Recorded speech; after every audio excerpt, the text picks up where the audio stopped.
Bien, muy buenas tardes a todos.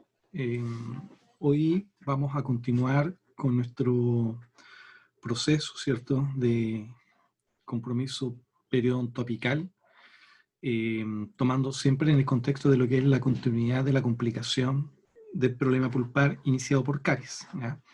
Nosotros estamos tomando como referencia el eje desde la lesión de caries que se complicó y comprometió la pulpa. Y la sesión pasada habíamos mostrado diferentes reacciones pulpares, en la cual la última venía y acababa con la muerte pulpar. Entonces, en el capítulo de hoy vamos a seguir avanzando en la comprensión de la progresión de este tipo de cuadros, cuadros de naturaleza inflamatoria, que son las que más nos va a tocar por ver, y que nuevamente destaco que esto lo estamos tomando como referencia desde el inicio de la caries. Después nos daremos cuenta que las patologías que pueden traer como consecuencia una reacción pulpar son bastante, se amplía también a otro grupo de cuadros, por ejemplo, la fricción dentaria, el trauma dentoalveolar, el trauma de la acción odontológica puramente tal, son condiciones que también pueden irritar la pulpa. También y a propósito también de situaciones que habían comentado ustedes mismos, una hipersensibilidad intestinal también puede generar reacción pulpar. Eh, y todos pueden traer como consecuencia una inflamación de la pulpa, una inflamación que puede ser parcial y después puede ser una inflamación masiva de la pulpa y que nos aproximaría nuevamente a la condición que para este caso estamos tomando como referencia desde la caries, pero nuevamente verán que hay varias situaciones en las cuales pueden conducir hacia una situación de inflamación pulpar. Hoy día vamos a hablar principalmente de la reacción pulpar periapical, ¿cierto? Periapical inflamatoria, y vamos a dividirla básicamente en dos momentos. En esta entrega conceptual, que es la que vamos a estar nosotros ahora conversando, y después una parte que nos va a presentar la doctora David con enfoque radiográfico de las lesiones. Es muy relevante poner atención a ambas formas, ¿cierto? Dado que inevitablemente en ambas presentaciones vamos a estar hablando de aspectos desde la clínica. Si bien nos vamos a apoyar ahora en un esquema, vamos a estar aludiendo permanentemente a las condiciones que caracterizan a la clínica, el examen físico, la situación que advierte el paciente, cómo lo comenta, el tipo de dolor, todos esos aspectos propios de la clínica. Y cuando la doctora ahí esté hablando de referente a los aspectos radiológicos, para ella inevitablemente va a tener que volver a citar aspectos de la clínica, donde nuevamente se van a estar exponiendo situaciones en cuanto a sintomatología, historia, tiempo de evolución, que son aspectos que permanentemente vamos a estar hablando en nuestras clases, ¿ya? Así que vamos nosotros a pasar a cambiar de pantalla y nuevamente vamos a apoyarnos con los esquemas. Así que recuerden que para poder ver mejor esto tienen que poner el modo del hablante, ¿ya? En el extremo superior derecho del Zoom, ustedes ponen el modo del hablante y así debería de verse de mejor forma esta parte que estamos nosotros compartiendo en este momento.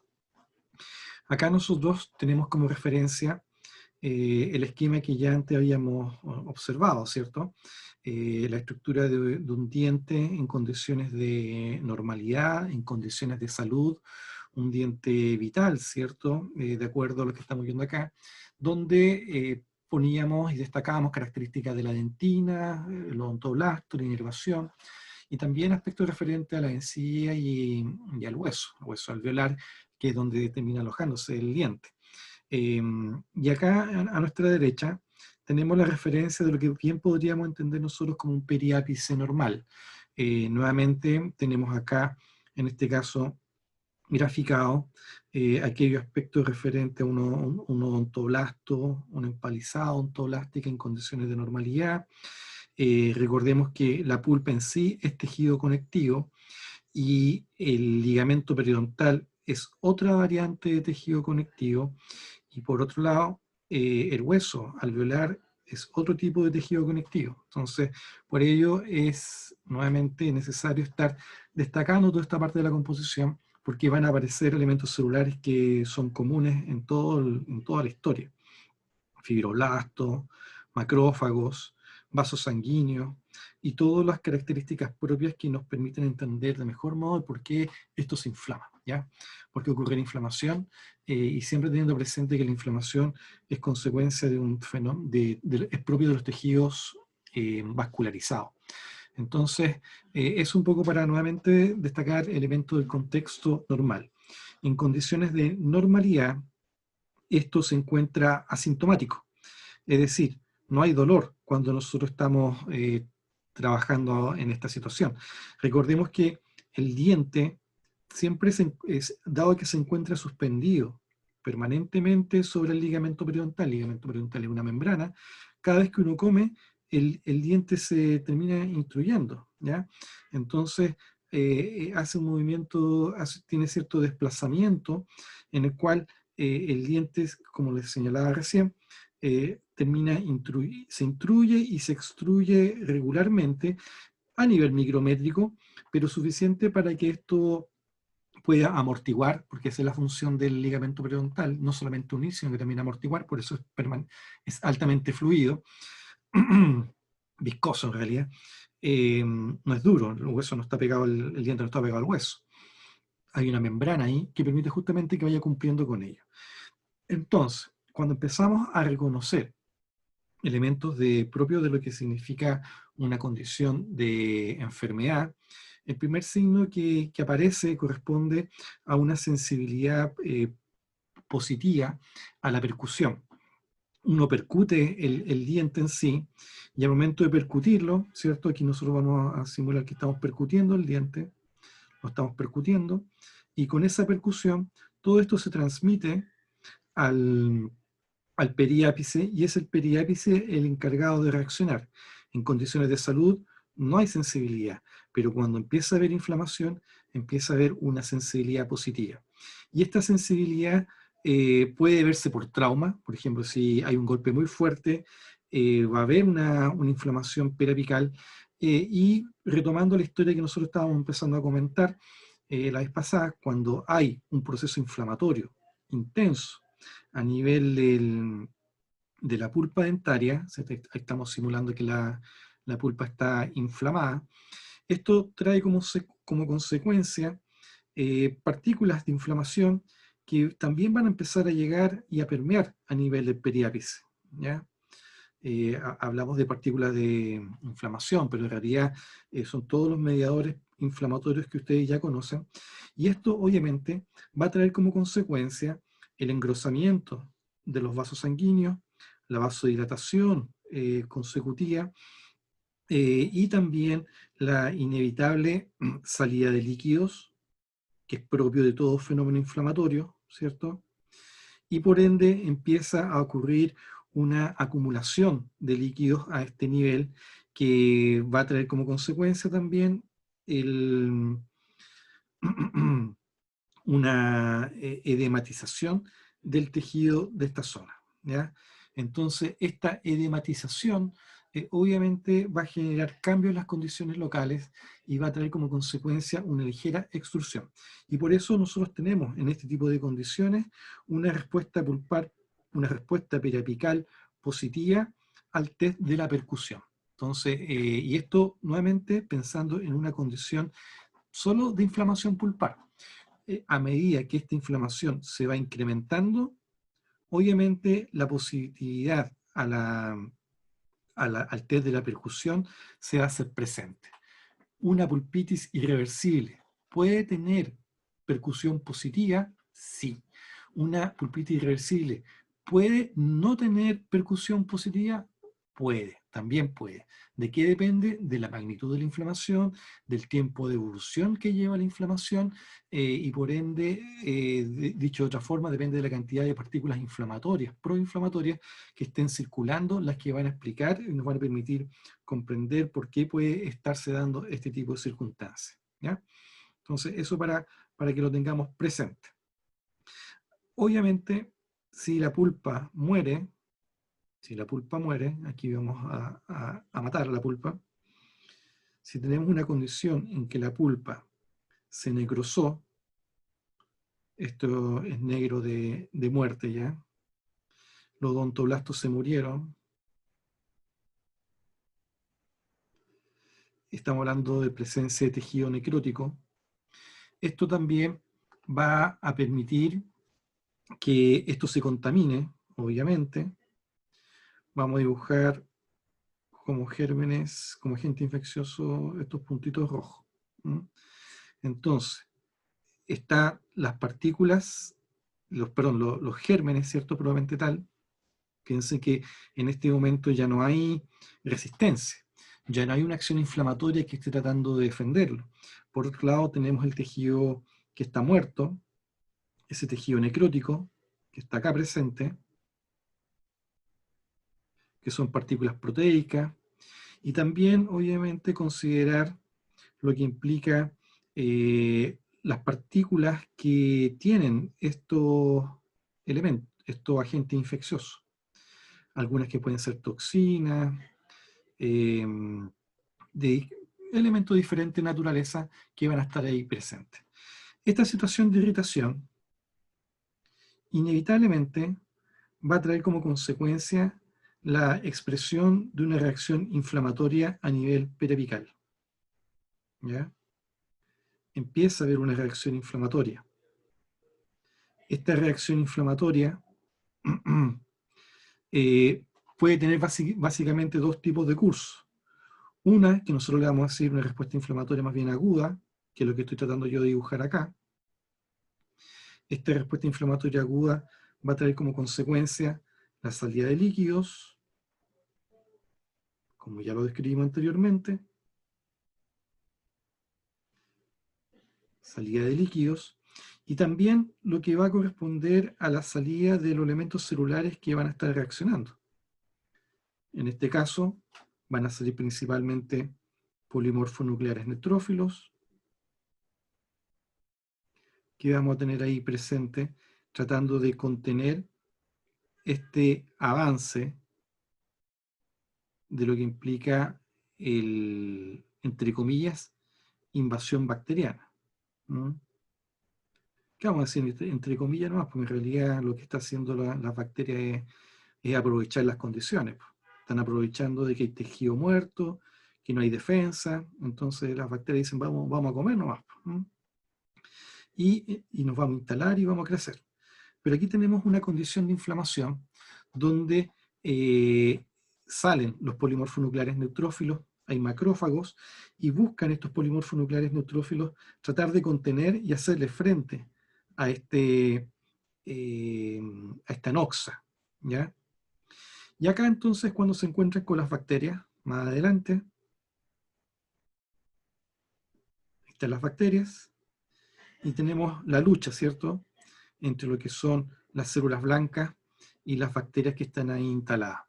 Y esto, de un punto de vista de una reacción inflamatoria aguda, va a traer como consecuencia la generación de abscesos, ¿ya? Un absceso periapical, que esto obviamente después se intensifica, y aquí vamos a tener una reacción intensificada. Veamos si me resulta.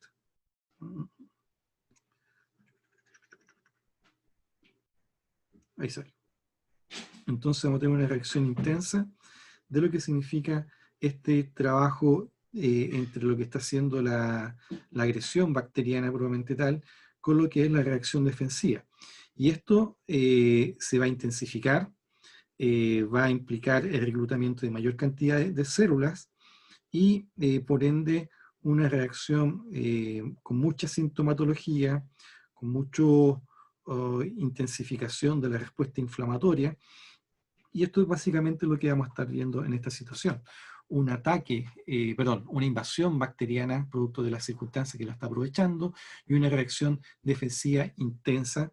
Y esto es básicamente lo que nosotros vamos a reconocer como una reacción periodontoapical aguda, una reacción periodontoapical inflamatoria aguda que va a ser muy sintomática, va a haber mucho dolor. Y esto es lo que corresponde también a lo que históricamente se le ha llamado absceso dentoalveolar agudo, ¿ya?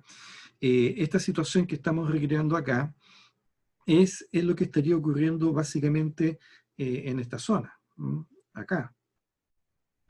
y eso va a tener las características de dolor muy sensible a la percusión. El paciente reconoce perfectamente qué diente el que le está tocando, el que le está doliendo, porque es tan preciso todo esto, es tan intenso, que a diferencia de lo que ocurría con el dolor de caries, que por definición es de difícil localización o impreciso, lo mismo que pasa con la hipersensibilidad, el problema asociado a una periodontitis apical aguda supurada, que es lo que estamos describiendo acá, se vuelve muy reconocible. Y esto se debe principalmente a esta infección localizada que tenemos ahí, ese absceso que está en desarrollo y que permite entonces hacer esto fácilmente reconocible por el paciente. El nombre de este cuadro que estamos describiendo acá es lo que se llama una periodontitis apical aguda supurada. ¿Ya? Ese sería el nombre que regularmente podemos encontrar. Periodontitis apical aguda supurada.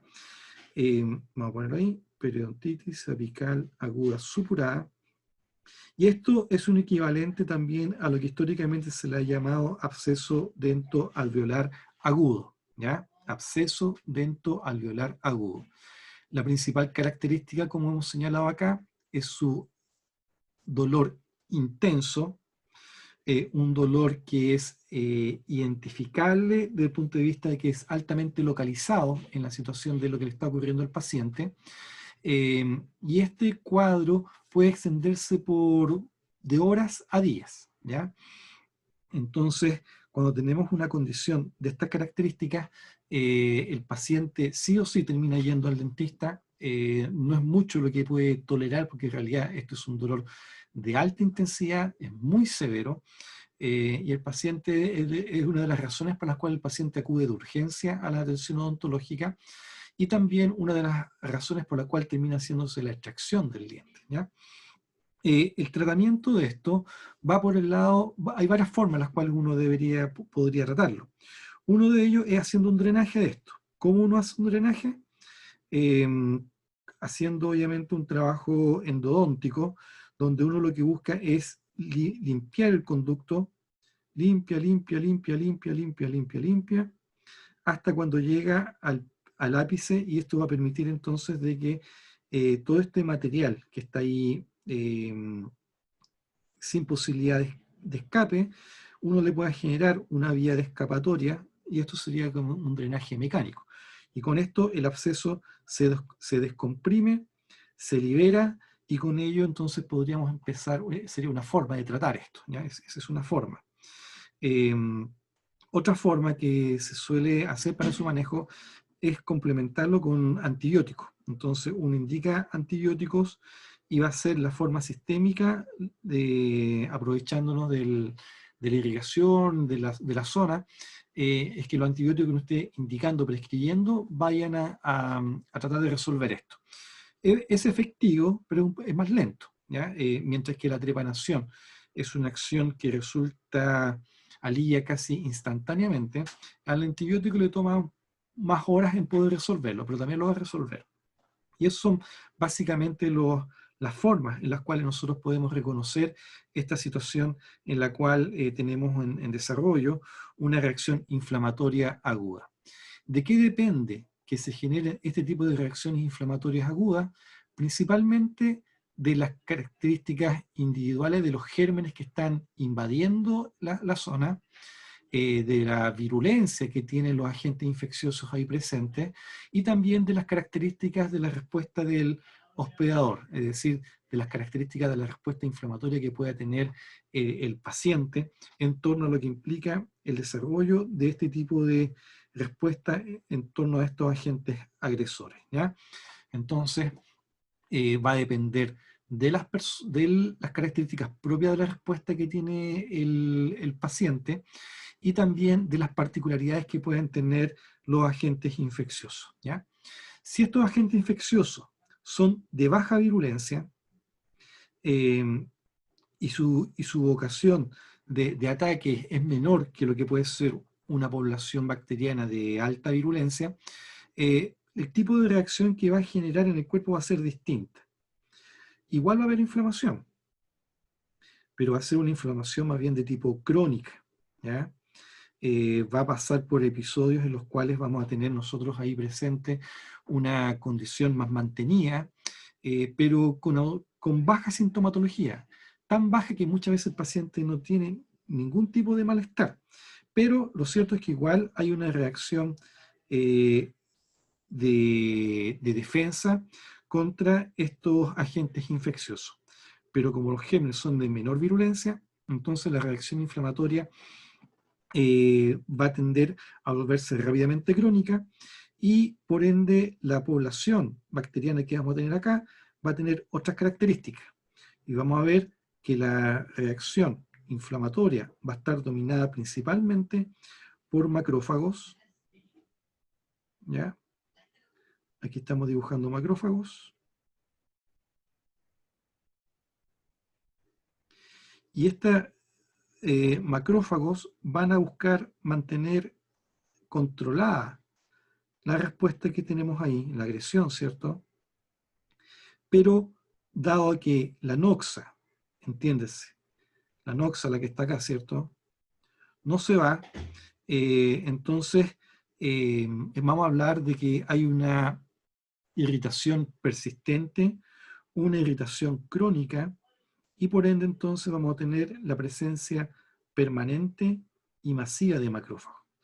Recordemos que en una reacción inflamatoria, cuando vienen polimorfonucleares, lo que buscan es eliminar la noxa. Cuando llegan los macrófagos, lo que buscan es nuevamente tratar de eliminar la noxa.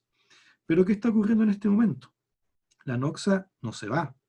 Las células blancas no tienen capacidad de llegar y de volver al conducto y solamente pueden estar donde haya un tejido vascularizado y entre comillas sano o con las capacidades de poder defenderse. Entonces empezamos a ver de que toda esta zona periapical se empieza a llenar y a llenar de macrófagos.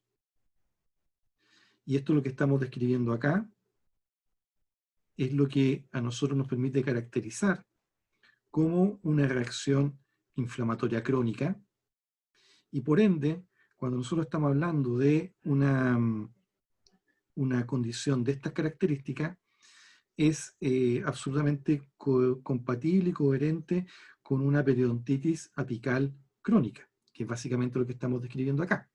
Mientras que en la primera describíamos una periodontitis apical aguda supurada, producto de esta presencia de polimorfos nucleares y esta reacción defensiva con liberación de enzimas y muerte celular, teníamos el absceso consecuente. Aquí no estamos hablando de una reacción abscedada, sino que de una respuesta ante un antígeno persistente presente en esa pulpa necrótica. Esta reacción masiva de macrófagos es lo que corresponde técnicamente a una inflamación crónica. Y dado que estamos en presencia ante una inflamación crónica a nivel periapical, nosotros le decimos a esto una periodontitis apical crónica, ¿ya? Ese sería, digamos, el término en el cual nosotros podríamos reconocerlo. Ahora bien, es relevante considerar de que cada vez que nosotros estemos hablando de una periodontitis apical crónica, hay que tener presentes dos elementos. Uno, la presencia masiva de macrófagos, y por otro lado, la reacción inflamatoria mantenida. Entonces, estos macrófagos están en una condición donde hay mucha inflamación. Entonces empezamos a encontrar un tejido combinado entre vasos sanguíneos y muchos macrófagos. Y esta condición combinada de macrófagos con vasos sanguíneos sigue siendo una periodontitis apical crónica. Sin embargo, empieza a adquirir esto una organización donde también hay fibroblastos presentes, y de algún modo empiezan a estructurar una reacción que vamos a reconocer con el nombre de la formación de un granuloma periapical. Pero esta es una forma de denominar a lo que sigue siendo una periodontitis apical crónica. ¿Ya? Ahora bien, si bien acá he tratado de seguir dibujando yo macrófagos, si se fijan, mientras he hablado, sigo dibujando puros macrófagos, se le llama granuloma a toda esta reacción inflamatoria crónica que se genera ante el intento del cuerpo de eliminar un antígeno persistente.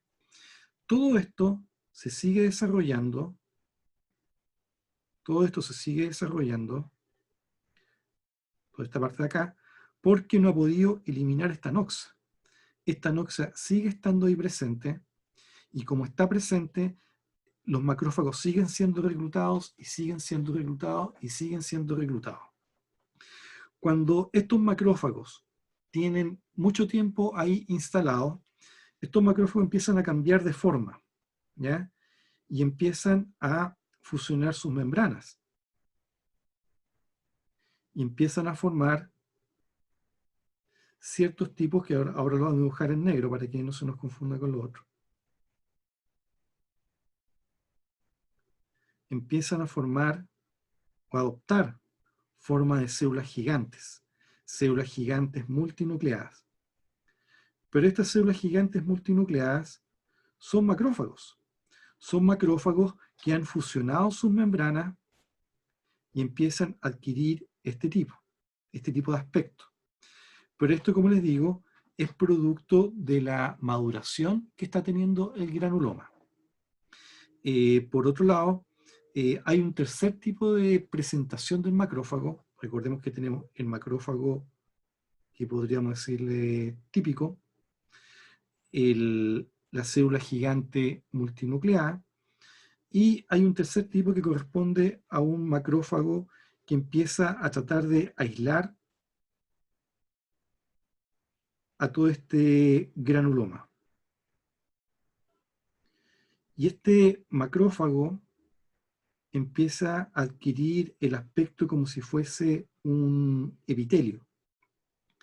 Y a esto se le llama reacción macrofágica epitelioidea. ¿Ya? Entonces, esta forma que adopta el macrófago es para tratar de contener este antígeno que no ha podido eliminar.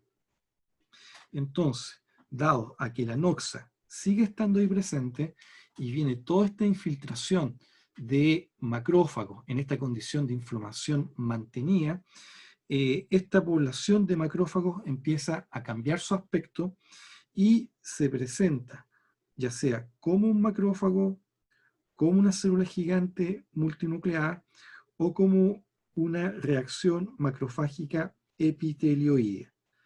Todos estos siguen siendo macrófagos, no hay ninguna diferencia, solamente que han ido cambiando su aspecto con la idea de tratar de contener esta noxa que no ha sido capaz de eliminar.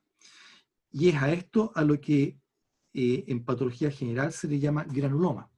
El granuloma obedece es una condición de tejido inflamatorio crónico dominado principalmente por macrófagos, donde hay una combinación de inflamación crónica y los diferentes aspectos que adopta el macrófago con la intención de eliminar ese antígeno persistente. ¿Ya? Entonces, para que ocurra el granuloma, la condición sine qua non es que haya un antígeno persistente. Y ante este antígeno persistente, que nosotros lo caracterizamos como un agente infeccioso de baja virulencia, pero que así todo no lo puede eliminar, entonces tenemos ahí la generación de este granuloma. Como estamos hablando de células inflamatorias, estas células inflamatorias están liberando, valga la redundancia, mediadores inflamatorios y también empiezan a adquirir propiedades líticas. Entonces el hueso empieza a corroerse por acción de la misma enzima, pueden corroer también lo que puede ser parte del cemento, con la idea de poder entonces generar esa condición que nosotros estamos hablando de una contención, pero también para dar espacio a las células inflamatorias. Y esto es lo que nosotros estaríamos hablando de un granuloma periapical. El granuloma periapical es un tipo de manifestación de una periodontitis apical crónica, ¿ya? Ahora bien, ¿por qué es relevante reconocer el concepto de la periodontitis apical crónica como un cuadro que nos ayuda a comprender toda esta reacción? Porque principalmente nos dice que es un cuadro de naturaleza inflamatoria y que para poder resolver esta granuloma periapical, nuevamente tendríamos que eliminar la noxa. Esa es la forma. ¿Y cómo eliminamos la noxa?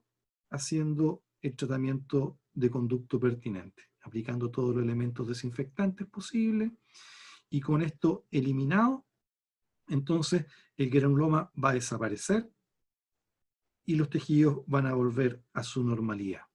Pero la condición sine qua non es que la endodoncia o el tratamiento de conducto o la intervención que se haga de manera terapéutica busque resolver el problema que estamos viendo ahí, porque lo que está haciendo la endodoncia en realidad, más que no solo es limpiar y eliminar los restos necróticos, lo que está haciendo es generar condiciones para que la pulpa, perdón, está generando condiciones para que el periápice pueda recuperarse.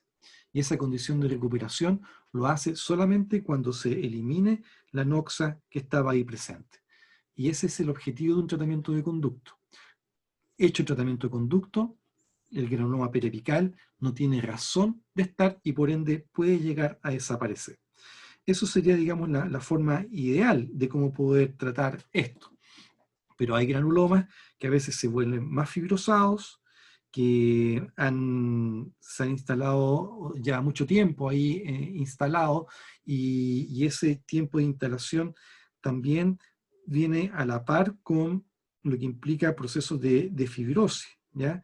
Y al fibrosarse queda como una cicatriz prácticamente, y por ende cuesta más que el cuerpo después pueda recuperarlo de manera autónoma, y a veces se requiere de acciones quirúrgicas para poder terminar de remover ese granuloma que está instalado. Pero en rigor, lo ideal es pensar y tratar esta periodontitis apical crónica como un problema inflamatorio, donde la solución nuevamente va a estar en la eliminación de la noxa y por sobre todo generar condiciones para que ese periápice pueda eliminarse. Si nosotros hemos eliminado la noxa, entonces la inflamación empieza a desaparecer, el granuloma empieza a achicarse, dado que no tiene razón de ser para estar, y con ello entonces tenemos una recuperación periodontal, ¿ya? Eso es periodonto apical, que es lo que nosotros estamos hablando en este momento, ¿ya? ¿Preguntas hasta acá, jóvenes? Doctor, ¿Preguntas? ¿Sí? nosotros ese granuloma lo podemos ver como con un aumento de volumen. Correcto. Muy buena tu apreciación, porque si nosotros le damos ese enfoque, que es el enfoque correcto, y es lo que me interesa que también en destacar, si nosotros estamos viendo acá esta noxa, estaríamos considerándolo como un estímulo, y esto sería una respuesta reaccional. Nosotros habíamos puesto como condición que las respuestas reaccionales se deberían por la presencia de una acción inflamatoria ahí instalada. Entonces, esto sería un aumento de volumen patológico de tipo reaccional. Y por eso, si nosotros lo miramos como un aumento de volumen patológico reaccional, por eso se comprende por qué se mejora si eliminamos la noxa. Si eliminamos la noxa, eliminamos el estímulo. Si eliminamos el estímulo, la lesión reaccional desaparece. Así que muy bien, perfecto. Esa es la idea. Esa es la forma de cómo debemos de conceptualizar esto. Perfecto. Muy bien. ¿Alguna otra pregunta? Rodrigo, Sí, Me Jorge. parece que tu tocayo lo que quería saber era si podemos verlo clínicamente. Eso no lo puedes ver clínicamente, ¿cierto? No, po. Ah, ya. Por Eso, aumento de volumen, pensando en inflamación, aumento de sí, volumen, vasodilatación, sí, etcétera. sí, me parece No sé si me bien, equivoco, pero me parece, pero abordémoslo igual así, porque igual es interesante. Si nosotros tenemos acá un granuloma periapical, que es lo que estamos dibujando acá, esto eventualmente va a estar así. Recordemos que esta situación es condición sine qua non que la pulpa esté muerta, ¿ya?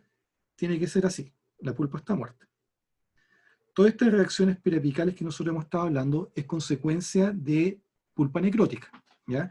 Yo no puedo tener un granuloma periapical en un diente vital, ¿no? Eso digamos para que vayamos aclarando. Y esto efectivamente, a propósito de la observación que nos hace el doctor Torres, esto igual es un aumento de volumen, pero nosotros acá con dificultad vamos a poder verla, ¿ya? Nosotros acá no siempre vamos a poder percibirla. Esto se va a poder ver y notar en una radiografía, que es lo que después la doctora David nos va a mostrar en cómo analizarlo. Pero básicamente ello no va a poder ser visible en un examen físico. Sí va a poder ser visible la percusión, o sea, la reacción de dolor que va a haber, y eventualmente podría haber una percepción acá, ¿ya? Si nosotros palpamos la tabla vestibular o la tabla que está viendo afectada, que también puede ser esta otra de acá, nosotros eventualmente podemos llegar a encontrar un aumento de volumen y también una sensibilidad a la palpación. Eso también puede estar presente. ¿Y por qué? Porque es un aumento, es una reacción inflamatoria que genera un aumento de volumen y que en ocasiones puede llegar a tener expresión a nivel de la cortical vestibular, ¿ya? Eh, pero eso, como les digo, va a depender de las características en las cuales se encuentra el proceso inflamatorio. Yo les hablé de sensibilidad eh, cuando esto está con sintomatología aguda. En el caso de la reacción crónica, como les dije inicialmente, esto va con cero dolor, ¿ya? Sin dolor. Y como no hay dolor, cuando palpemos, es probable que el paciente no sienta incomodidad tampoco, pero sí es probable que nosotros sintamos este aumento de volumen acá, ¿ya? Pero no siempre es evidente, no siempre reacciona de esta forma el cuerpo. Y por eso la radiografía es orientadora para poder entender cómo está la condición del daño del tejido periapical y del tejido del espacio periodontal probablemente tal, ¿ya?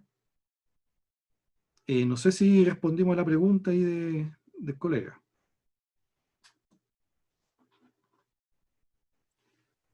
Sí, muchas gracias. Rodrigo Vergara, ¿te quedó claro, no? Sí, muchas gracias. Ya. Vale.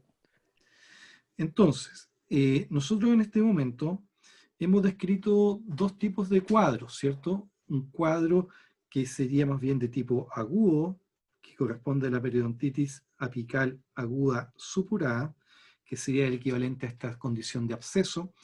Y la otra respuesta que hemos estado desarrollando corresponde a una periodontitis apical crónica, que es la que nosotros tratamos de caracterizar, y aquí lo voy a dibujar de manera muy, muy grosera, es lo que hemos tratado de caracterizar con la reacción inflamatoria que se instala en esta parte, con inflamación crónica, con macrófagos, y que es capaz de producir destrucción del tejido óseo, una destrucción local, ¿cierto? Y remodelar todo esto producto de que estamos hablando de una reacción inflamatoria crónica dominada por macrófagos, y a esto nosotros le hemos dicho periodontitis apical crónica. Esa es la forma de los dos cuadros que nosotros hemos estado hablando.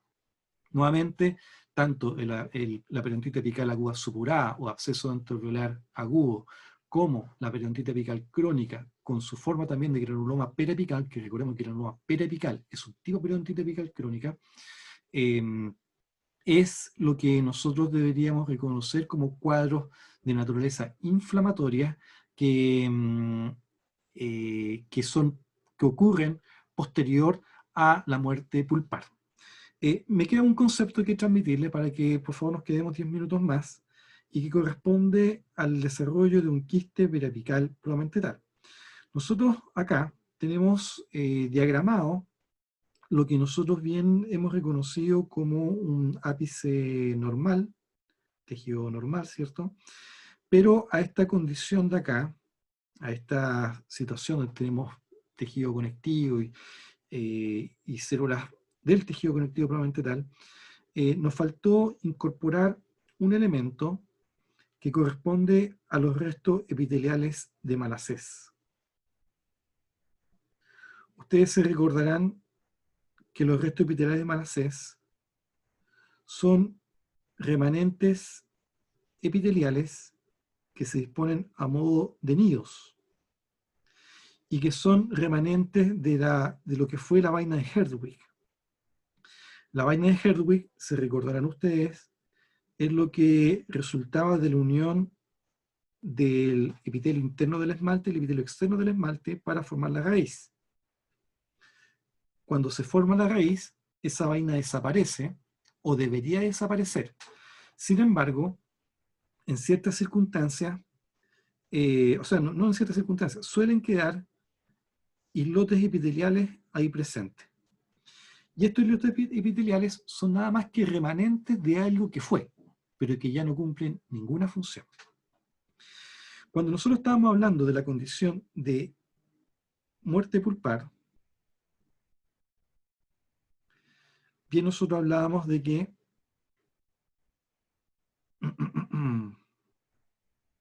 a ver, nosotros señalábamos de que había una reacción inflamatoria crónica, aguda y crónica. ¿Ya? Vamos a hablar en este momento de la crónica. Y venían los macrófagos. Toda esta condición de macrófagos que estamos viendo acá, y también linfocitos, células inflamatorias crónicas, se está dando en un contexto donde hay inflamación. Vasos sanguíneos dilatados, presente. Y si estamos hablando de inflamación, estamos hablando de salida de líquidos, estamos repitiendo los mismos conceptos que señalamos hace un ratito,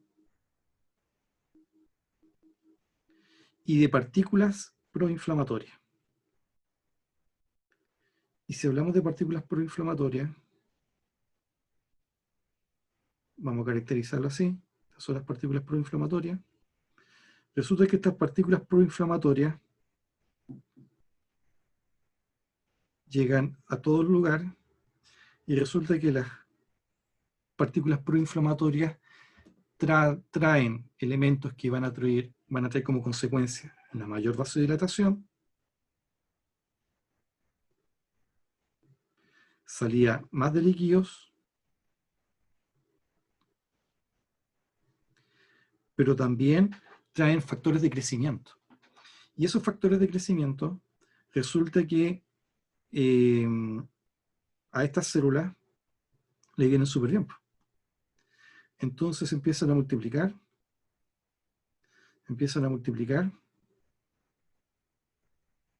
y empieza a generar su propia estructura, producto nuevamente de la condición de inflamación crónica.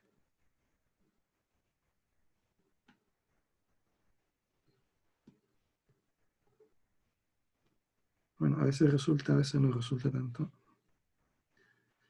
Estoy tratando de duplicarlo. Ahí está. Y entonces vamos a tener una población de células que provienen de estos restos epiteliales de Malassez,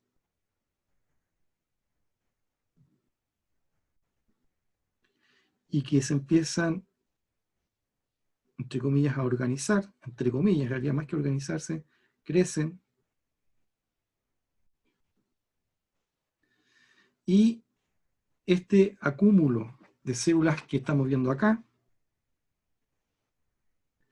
empieza a adquirir mayor volumen, y mientras por fuera vemos que estas estructuras las células se están alimentando, y empieza a organizarse una reacción conectiva en torno a ello, en el centro de esto empiezan a morirse las células del centro. Y lo que empieza a ocurrir es que empieza a generarse una gradiente osmótica donde trae como consecuencia la entrada de líquidos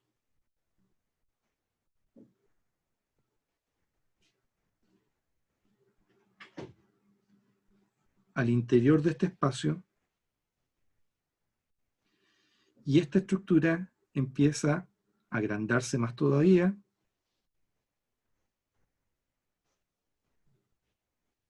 y el centro se empieza a llenar de líquido y empezamos a tener la conformación de una cavidad quística. Vamos a dibujar mejor las células que están afuera. Y las células que están afuera se empiezan a distender.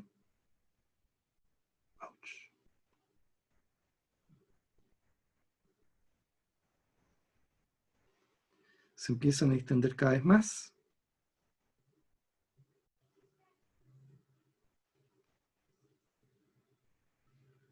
Para conformar lo que después va a ser un quiste a nivel periapical. Ahí quedó medio rayado, pero se entenderá que aquí tenemos un quiste en desarrollo. Se fijan que para que ocurra esta, o que de acuerdo a la lógica que yo le estoy planteando, sí o sí hay una anoxa, sí o sí hay una reacción inflamatoria presente, y producto de con estos cambios medioambientales que están ocurriendo a nivel del tejido, propicia el crecimiento de estas estructuras, los restos epiteliales de Malassez, para que empiecen a tener un crecimiento también de tipo hiperplásico, y que con ello entonces vamos a tener el desarrollo y crecimiento de esta lesión de aspecto quístico y que puede seguir creciendo.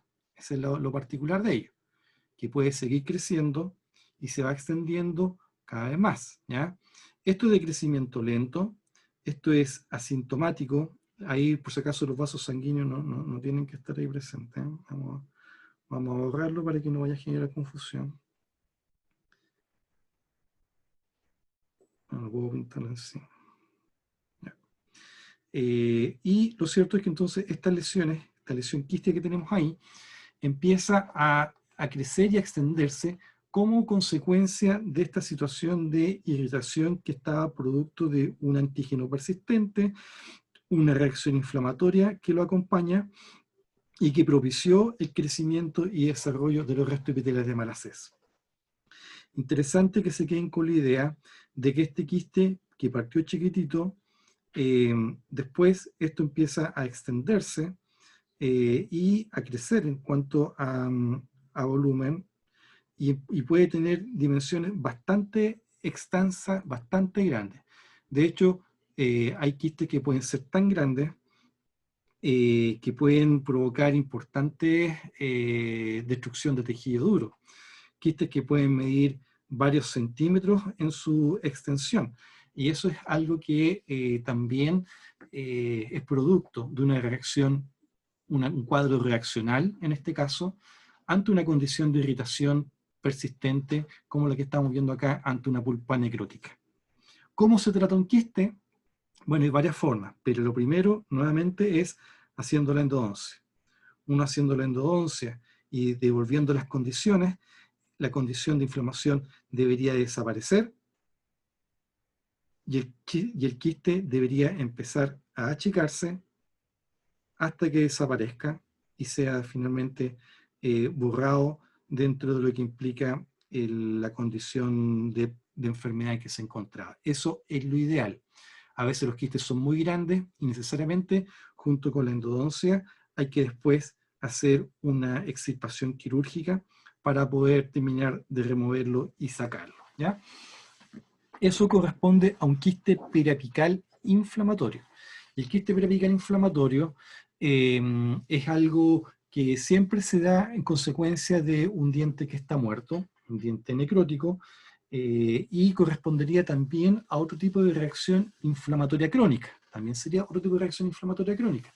Pero acá quien domina y caracteriza esto es producto de la reacción que está ocurriendo por la proliferación de los restos epiteliales de Malassez y que traen como consecuencia este tipo de aspectos, ¿ya? Entonces, está el absceso enterovelar agudo o periodontitis apical aguda supurada, la periodontitis apical crónica, donde reconocemos la característica de granuloma periapical como parte de esta periodontitis apical crónica, y aquí tenemos el desarrollo de un quiste periapical inflamatorio, ¿ya? El quiste periapical inflamatorio, que es algo que también nos toca mucho ver y también, obviamente, tratar. Entonces, y con esto ya vamos a ir terminando, producto de lo que puede ocurrir en una condición de muerte pulpar, como lo que estamos viendo acá, el diente se murió, podemos tener reacciones inflamatorias agudas, como cuando ocurre el absceso dentoalveolar agudo o periodontitis apical aguda supurada, o también formas crónicas, ¿ya? Y las formas crónicas se van a caracterizar principalmente por ser asintomáticas, de crecimiento relativamente lento, y vamos a tener, por un lado, la periodontitis apical, periodontitis periapical crónica, y también con su variante del granuloma periapical, ¿cierto? Granuloma periapical. Y también vamos a tener el quiste periapical inflamatorio.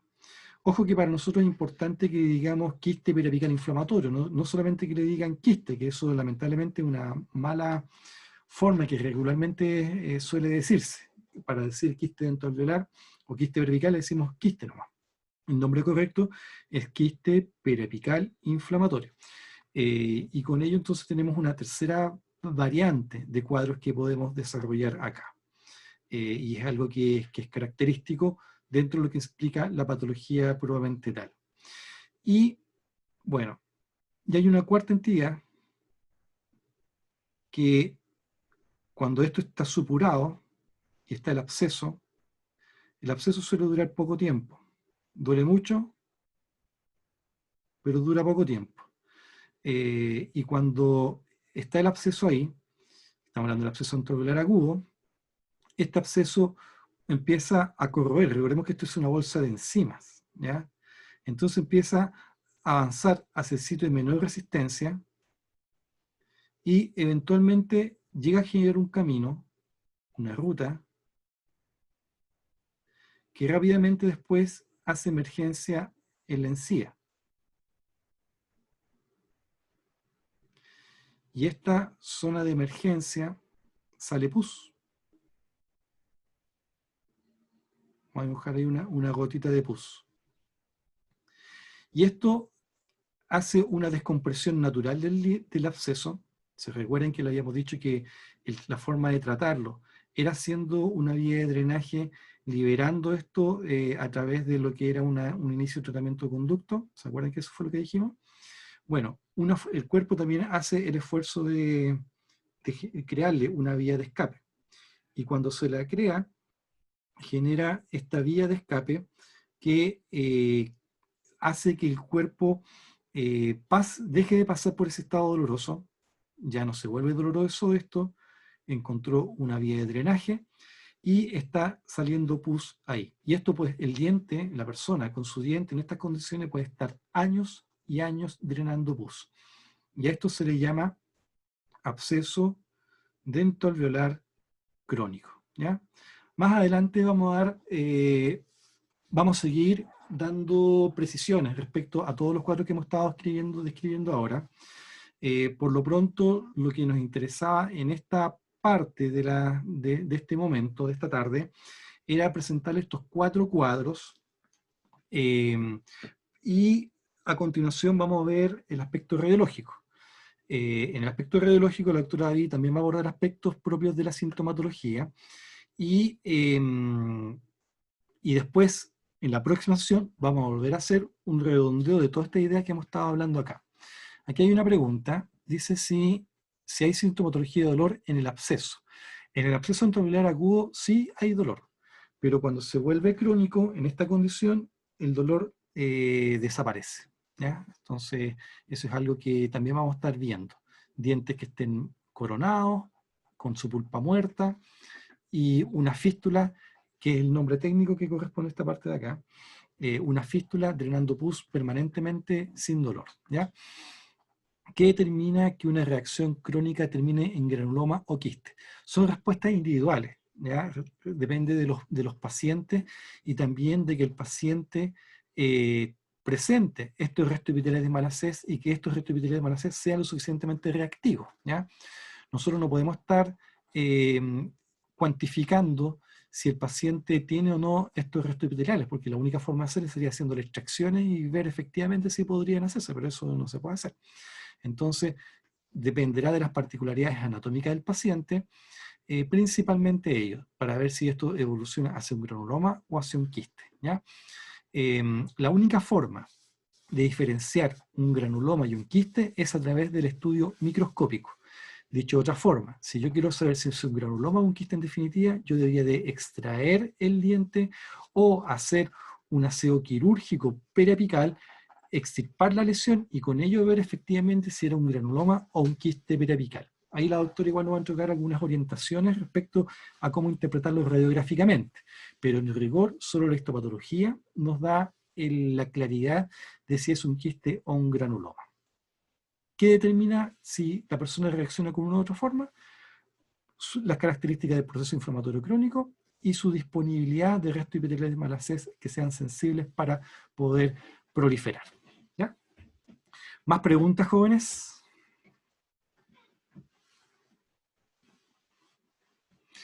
¿Comentarios, doctores? Nada por acá. Bueno, o sea, yo les voy a hablar en realidad con lo que tú estabas hablando recién. En la próxima clase, el próximo lunes, tenemos microbiología de la carie, enfermedad pulpar y enfermedad periapical, que es lo mismo en el fondo, pero solamente con algunos nombres de bacterias que tienen que saber porque se las van a preguntar en endodontia, se las preguntan en periodoncia, etc. ¿Ya? Es una forma, no pueden decir que es no sabemos lo que hay, ¿ya? Con nombre y apellido. Perfecto. Gracias, doctor.